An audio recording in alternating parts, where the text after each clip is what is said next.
Hi friends, నమస్తే. శ్రీ గురు రాఘవేంద్ర స్వామి వారి ఆరాధనలు జరుగుతున్న శుభ సందర్భంగా వారి గురించి తెలుసుకుందాం. శ్రీ గురు రాఘవేంద్ర స్వామి వారు 1595-1671 మధ్య హిందూ మతంలో ఓ ప్రముఖమైన గురువు గారు. వీరు 16వ శతాబ్దంలో జీవించారు. వీరు వైష్ణవాన్ని అనుసరించారు.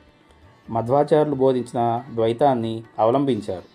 వీరిని ప్రహ్లాద అవతారంగా భావిస్తారు. తమిళనాడు నందలి భువనగిరి వాసులైన తిమ్మనబట్టు గోపికాంబ దంపతులకు వెంకటనాథుడు అనగా శ్రీ రాఘవేంద్ర స్వామి వారు 1595లో జన్మించారు. 5 ఏళ్ల ప్రాయంలో అక్షరాభ్యాసం చేసి ఆపై 4 వేదములు అధ్యయనం చేశారు. యుక్త వయసు వచ్చేసరికి విద్యల సారాన్ని గ్రహించిన వెంకటనాథుడు సాధారణ కుటుంబ జీవితాన్ని వద్దనుకొని సన్యాసం స్వీకరించారు. అప్పుడే వారి పేరును రాఘవేంద్రులుగా మార్చారు. ఆధ్యాత్మిక బోధనలు చేస్తూ తమిళనాడు నుంచి కర్ణాటక ప్రాంతాల్లో విస్తృతంగా తిరిగారు. మంత్రాలయం కర్ణాటక సరిహద్దు ప్రాంతాల్లోని పంచముఖి వద్ద 12 ఏళ్ల పాటు తపస్సు చేశారు. అనంతరం పవిత్ర తుంగభద్ర నదీ తీరాన మంత్రాలయం చేరుకున్న శ్రీ రాఘవేంద్ర స్వామి వారు అక్కడే తన బోధనలు కొనసాగించారు. ఆదోని నవాబు సిద్ది మసూద్ ఖాన్ నుంచి మంచాల గ్రామాన్ని దానంగా పొందారు. మాధవరం దగ్గరున్న కొండశిలకు వెళ్ళిన శ్రీ రాఘవేంద్ర స్వామి వారు అక్కడి రాయితోనే తనకు బృందావనం ఏర్పాటు చేయాలని దివాన్ వెంకన్నాచారి గారిని ఆజ్ఞాపించారు.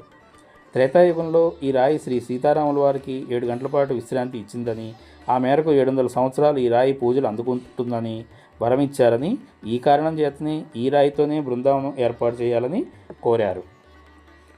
ఆపై 1671లో శ్రీ రాఘవేంద్ర స్వామి వారు మంత్రాలయంలో సజీవ సమాధి పొందారు.